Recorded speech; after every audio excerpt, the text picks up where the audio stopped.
Colonial Sports Center.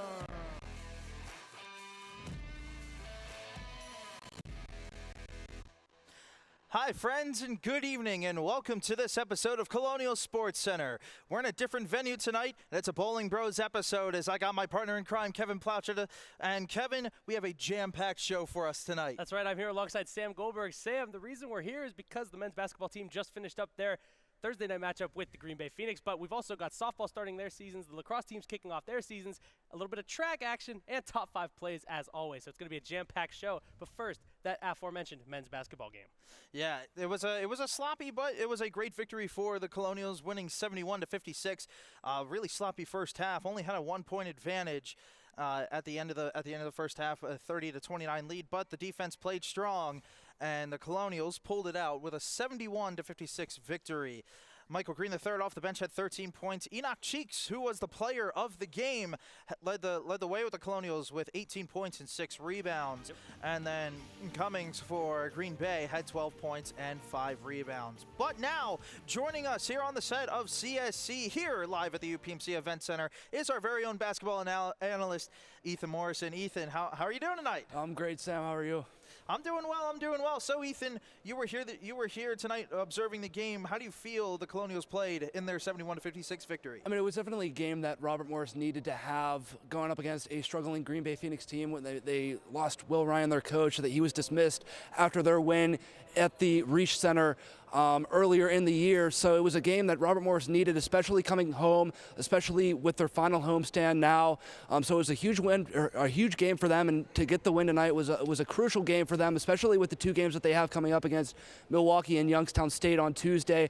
It was just a game that they needed to have, and a game that they were able to get the job done. Now, Ethan, Michael Green III had 13 points off the bench tonight. He had a season-high 24 in the win over Purdue-Fort Wayne on the road.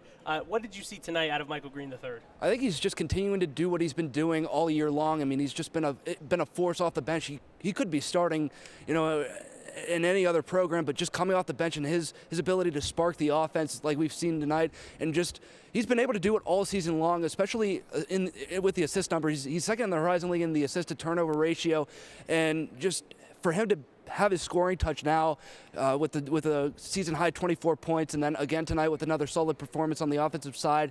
It's just, he's continuing to grow as a player as the season progresses, and it's something that Robert Morris really needs off the bench. Obviously, one of the bigger names coming into this program was T.J. Wainwright, one of the more popular names coming in with this freshman class. But Stephon Walker has really shined in his starting role. How did Stephon Walker really take advantage of his role tonight? I think Stephon Walker just continues to impress, especially as him being only a freshman. Coming into this game, he has 33 offensive rebounds in the month of February. Half of his rebounds have came on the offensive glass throughout the month of February. So just his ability to get in, get down low, and be able to pick up the boards on the inside is just something that's really been something special. And I think it's something that Andy Toole has to be happy for, especially out of a young guy that's only a freshman, and he's able to produce at a high level and at a high rate. Continuing on throughout the season, it's just something that everyone has to be happy for, and he's got a bright future here at Robert Morris. So the Colonials coming off of that win, they take on the Milwaukee Panthers Saturday night, 7 o'clock p.m. right back here at the UPMC Event Center. Senior night, Ethan, what are you expecting out of that game? I think it's going to be a tighter game than people expect. Obviously, Milwaukee is at the top of the conference so far, and they just lost to Youngstown State, so they're in second place now. Youngstown State taking over as the number 1 team in the Horizon Leagues. But I think it's going to be a close game. Earlier in the year, Robert Morris traveled to Milwaukee. They played them tight, and I think with Robert Morris's defensive prowess, I think they're going to give Milwaukee a fight on Saturday night, and it's a game that is a very crucial matchup, especially heading down as the regular season comes to a close later on next week. All right. Ethan, thank you very much for joining us here on Colonial Sports Center. And, as we said earlier, we have a lot jam-packed into this show, and let's take it to our very own Cam Wickline, who was in Cleveland State to see how the Colonials fared on Friday against the Vikings. Hello and welcome to CSN On the Road. Our crew has traveled to the Wolstein Center, where the Colonials take on the Vikings of Cleveland State. In a matchup earlier this year, the Colonials were defeated by 9 points, and tonight they look to take their revenge. On paper, This matchup between 3rd-ranked Cleveland State and 8th-ranked Robert Morris on Cleveland State's home court should not be close. 10 minutes into the first half, it appeared expectations and reality would meet as the Vikings led the Colonials 17-3. Cleveland State's first half lead would grow to as large as 15 at one point. Not known for giving in easily, Andy Toll and his squad mounted a comeback. With 6 minutes left in the first half, 6 different players would score to cut the Vikings' lead down to 1 going into halftime, highlighted by Enoch Cheeks scoring 7 points in that span.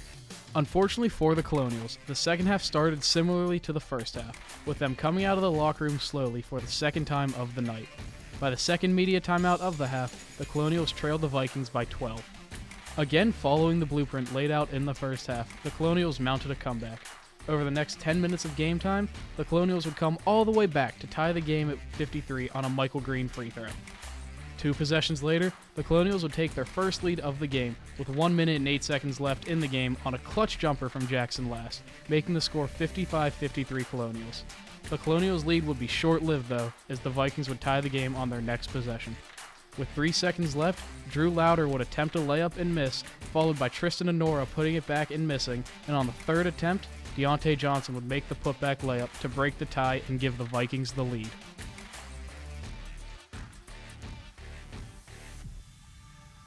The Colonials would eventually fall in a heartbreaker by a final score of 57-55. They continue their road trip when they head up to Purdue-Fort Wayne on Sunday. I'm Cam Wickline for Zach Jones and Nate Fennell. This has been Colonial Sports Network on the road. Now back to the studio. Thank you so much, Cam, for that recap of the Colonials' trip to Cleveland State, and unfortunately, it was a crushing loss for them. Now, before tonight's game, the Colonials were ending their road swing with a Sunday matinee against the Purdue-Fort Wayne Mastodons, as the Colonials were looking for a season sweep of Purdue-Fort Wayne. And as you can see, the Colonials would win by a score of 71-64 in a game where they were held scoreless for the first 5 minutes, if you can believe it, and trailed by as many as 18.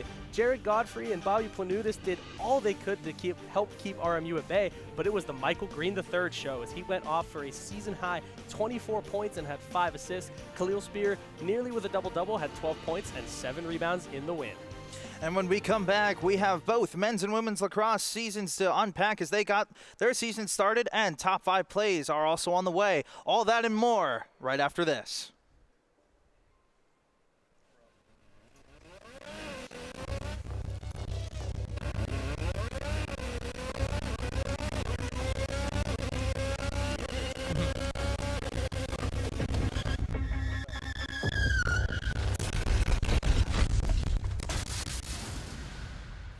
What are we going to talk about?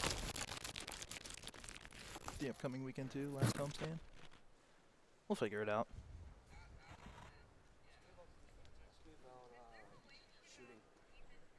About who? Shooting. Kevin, move to the right slightly. 30.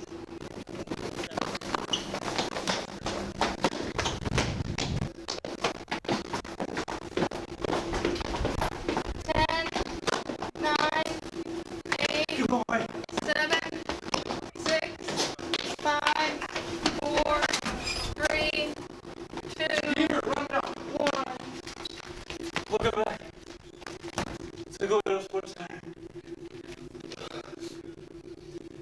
That's GHD. They beat Milwaukee, right?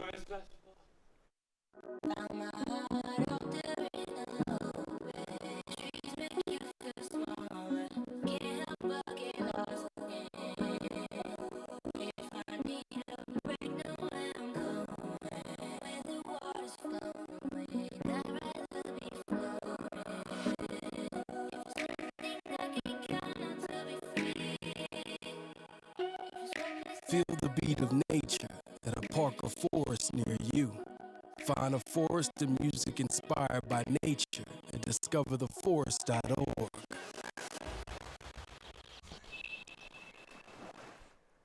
Welcome back to Colonial Sports Center, and if you couldn't get enough of Ethan Morrison, well, guess what? He's back joining us to talk more about the Horizon League in general as Youngstown State defiantly beat Milwaukee tonight by a score of 26 points, and they take over the top seed in the Horizon League. Ethan, Youngstown State, are they the team to beat in the Horizon League. I think they definitely are the team to beat. You've just seen what they've been able to put together throughout the entire season, just their consistency and what they're able to do. They're very meticulous in what they do and very methodical in how they, attack teams, and they're just a strong team to beat. I mean, any team can really win in this Horizon League. It's really segmented in a way to where, you got the top teams in the conference. You got your Milwaukee's, you got your Youngstown States, you got your Northern Kentucky's, but you've also got the middle of the pack teams as well that could give Youngstown State a fight, but I mean, it's still going to be very, very tough for anyone to go in, especially in that first Youngstown State. If they do get that bye, they're going to have that first 5 seed bye. I think they have one of those seeds locked up, but it's going to be very tough to go into their building and beat them. So it's going to come down to how they will perform, later on in the tournament. But they are a very, very strong team, and they're a tough team to beat. Now, speaking of coming into their building, Youngstown State's actually coming here Tuesday night. I know you were talking about some of the middle pack teams that could maybe upset them. Do you think Robert Morris can beat Youngstown State on Tuesday? When they went into Youngstown earlier in conference play, I was really thinking that Robert Morris was starting to turn the corner there. Obviously, they went on a little bit of a skid there after that loss to Cleveland State on New Year's Eve. But coming back to where Robert Morris is now, they could give Youngstown State a fight. It's going to be very, very tough. At home, they might have a little bit more of a shot coming in with Youngstown State coming into the UPMC Event Center, but it's going to be a very, very tough matchup. Robert Morris will have to be very, very stout defensively, like they have defended well throughout the course of these past several games. So they're going to have to play very, very well defensively, but also offensively. We talked about the slow starts that they had against Cleveland State and Purdue Fort Wayne. They're going to have a strong start and really play a consistent 40 minutes of basketball, which we haven't really seen that much from Robert Morris, but they've been able to get the job done and they've been able to come back. But in order to beat Youngstown State or any top teams in the Horizon League, they're going to need to start off strong. Now, back to tonight's game. Colonials shot over 40% from the floor, but just 21% from three. How were the Colonials able to adjust and get over that 70-point threshold and were able to take down the Phoenix? I think it's a very simple process for them. They obviously struggled 2 for 14 in the first half from beyond the arc. They were shooting 14% in the second half, but they were just able to get the ball down low into the inside to Khalil Spear, to Stephon Walker, and that's something that they weren't able to do as well in that first half of play, but in that second half of play, they were able to work it down low and really get down low inside and have a lot of success there. And that's what won them the game. They were able to get the ball down low. Obviously, there were some open looks from the outside. They were getting good looks from the outside, which was something that they really, really needed. They just weren't getting shots to fall, but with their ability to work the ball inside and get some consistency down low, scoring the ball, some of those options outside opened up, and they were able to knock down some three-point shots and were able to adjust nicely. Ethan Morrison, thank you so much for joining us once again here on Colonial Sports Center. Sam, we've talked ad nauseum about men's basketball, but it's time, I think, to move on to some women's basketball. Coming off of their loss to Detroit Mercy the other night, the Colonials took on the Oakland Golden Grizzlies at home, looking to avenge that loss right here at the UPMC Event Center. And we have some highlights, and we're going to kick things off in the first half. Colonials lead early on. Rebecca Duomo finds Mackenzie Amalia in the corner for a rainbow three-pointer, nothing but net. A little bit later, Luella Alana, what a pass. She splits the Oakland defenders. Danielle Vuletic lays it in to put the Colonials up by 8. Colonials up 6 now. Alana to Vuletic again, but this time it's for a 3. Colonials lead by 9 to start the second quarter, but for the Colonials, unfortunately, Oakland would answer with a 3 of their own.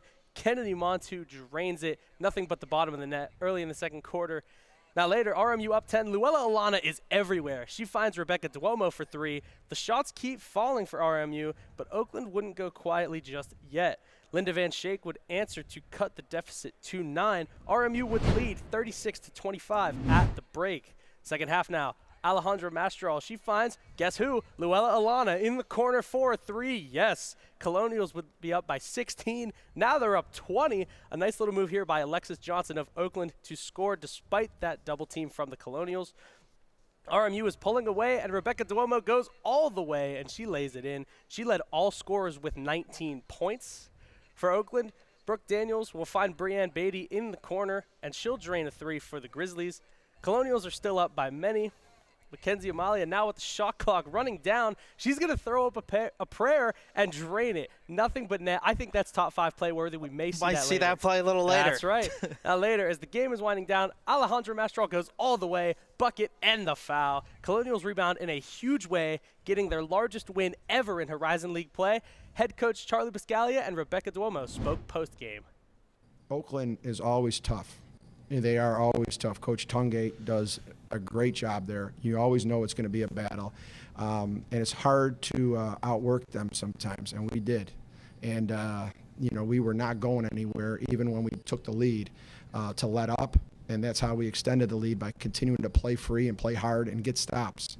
We had a decision to make, to either let the loss from Thursday, like bring us down, or bounce back from it. And I feel like as a team we bounced back. We knew what was at stake, and we obviously wanted to win. So we played together and we executed. So. Robert Morris got that big win against Oakland, and with that big win, let's grab a look at what the Horizon League standings look like for the women's side. Robert Morris, you see, at 4-12, but that 4-12 record, they really doesn't tell the entire story. This team has been fighting. They've been through a lot of adversity this season, and if that game against Oakland says anything, Kevin, they might gel together and make an interesting run. They're a dark horse team in this Horizon League tournament. You know, I thought that as well, but unfortunately for them, 3 of their last 4 games were against 3 of the top 4 teams in the conference. Obviously, that was a dominant, huge win over Oakland, but it's going to be really tough for the Colonials to make a run down the stretch. But like you said, that Oakland win was very, very dominant as the Colonials sit 4-12 in the Horizon League standings. Now moving on from women's basketball, we will take a look now at men's lacrosse. Well, last year they were the Atlantic Sun champions, and they're going to look to pack that championship in a Brinks truck and try and defend that championship. And they got their season started against Bucknell. The Bison beat them last year, and moving into this year, the Colonials were looking for some revenge, and they got some revenge, beating the Bison by a score of 12-9. Will Johansson had 2 goals and 1 assist, and then Nick Pelletier had 4 goals for the Bison. Dutch Furlong had 1 goal and 5 assists, and Will Hopkins 3 goals and 1 assist.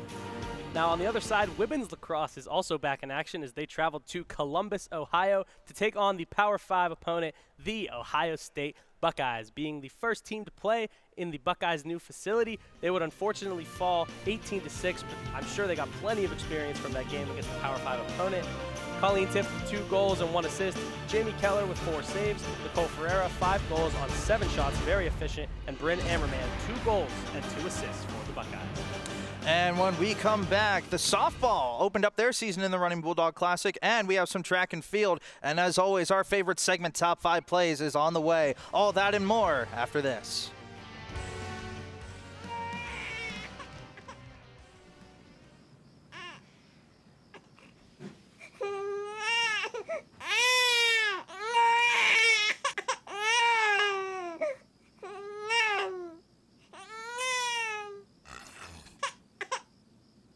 If you love them enough to suck the snot out of their nose at 4 a.m., then surely you'll check NHTSA.gov/the right seat to make sure they're in the right car seat.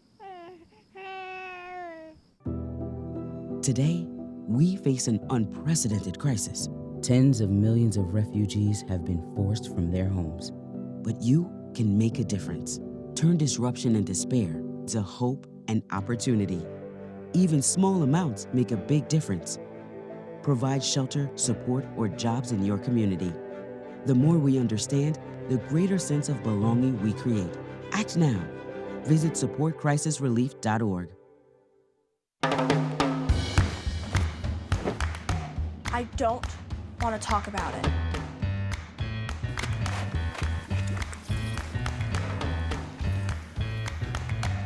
I don't want to talk about it.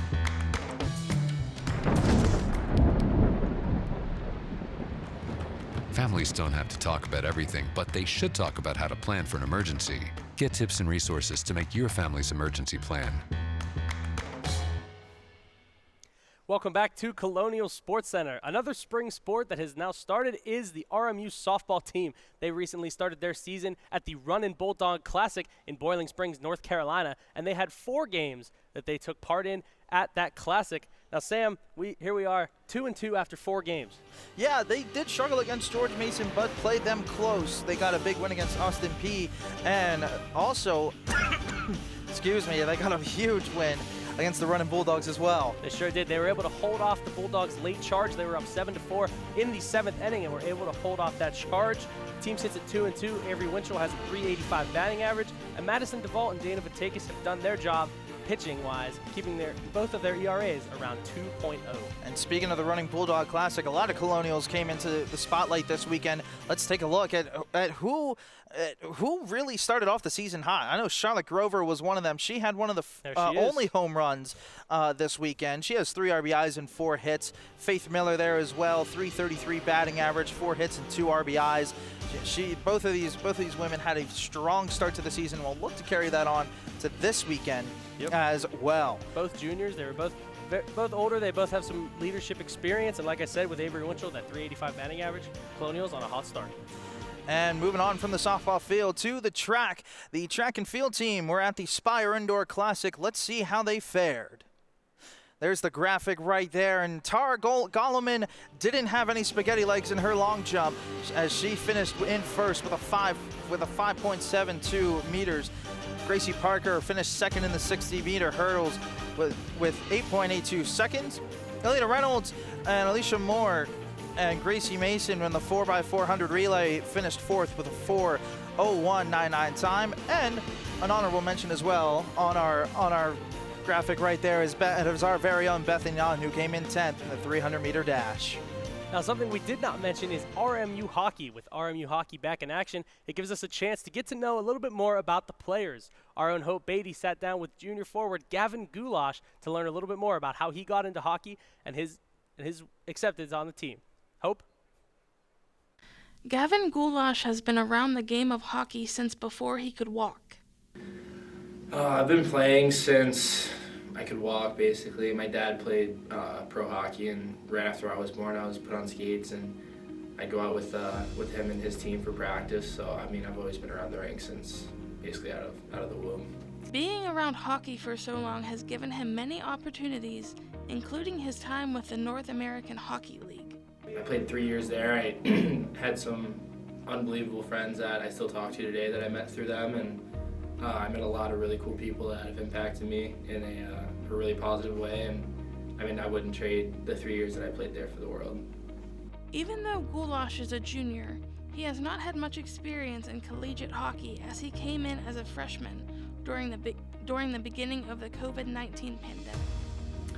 I mean, when I came out here, like you said, we only had all the COVID restrictions and whatnot, but honestly, that year was probably one of the most fun years of hockey that I've ever had. Just meeting all the guys and, you know, being away from home for the first time, for me at least, it was a real experience that I wasn't ready to give up, I don't think. I love the area here, and I think it's a little bit different than New Jersey, but I like it a lot out here. And I mean, at the end of the day, hockey's going to end, and you're going to have to fall back on something. So I figured that, you know, getting my degree was probably more important at that point. Although when both the women's and men's hockey programs were cut, head coach Derek Schooley still chose to stick around and help get the programs back. No, he's been awesome in the efforts to try to get us back in the first place, and I mean, someone had to stand up and start the snowball movement, I guess, if you could say. And no, it was awesome that he did it, and we're really glad, all of us are really glad that he stuck around and, you know, helped us get to where we are now. The Pittsburgh sports community also had a big impact on the reinstatement of the programs. It was awesome, because especially like we didn't have any fans my freshman year, so I never really knew how big RMU hockey was around here. And then, I mean, to be able to see all the outpour of support, like not even just from the Pittsburgh area, but from all over the hockey world, it was really an eye-opener for, I think, all of us. And I don't know, it was really cool just to see how much people actually cared, that some might have something to do with the school, some people might not have any idea but just love hockey. And I don't know, just to see all those people stick up for us and, you know, have our backs, I thought that was really cool. Goulash and the RMU hockey programs are ready to get back on the ice to compete starting next season. So there's 6 of us on the men's team and then 6 on the women's team, and we'll skate 3 times a week together as the 12 of us, and then we'll also lift 3 times a week, and just getting through it, trying to get bigger, stronger, work on some of the little things, and try to improve on the ice as well, obviously, but just taking it day by day and week by week, and slowly but surely we're getting there. The men's hockey program will take the ice at home for the first time since 2021 on October 7th in a doubleheader against Bowling Green. For Colonial Sports Network, I'm Hope Beatty. Thank you so much, Hope, for that in-depth look at RMU hockey and sitting down with Gavin Goulash. Now, when we come back right here on CSC, we've got top 5 plays of the week in Colonial Sports, and Sam and I give you our games to watch for the upcoming week right here at this special CSC at the UPMC Event Center. Do you want to meet a family with a transgender kid? Here we are. Max loves to do backflips. Max loves to play his ukulele.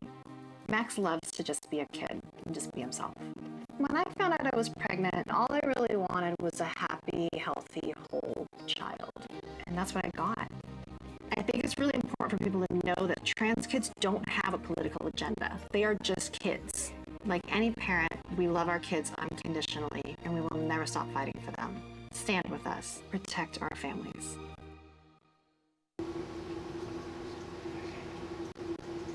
Sarity.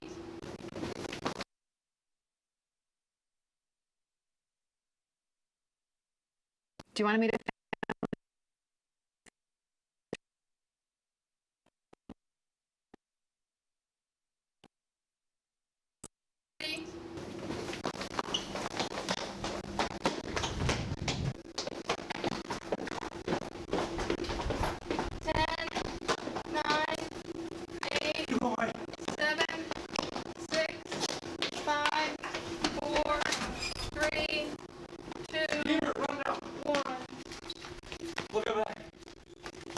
to Colonial Sports Center. That's CSC. Women's basketball.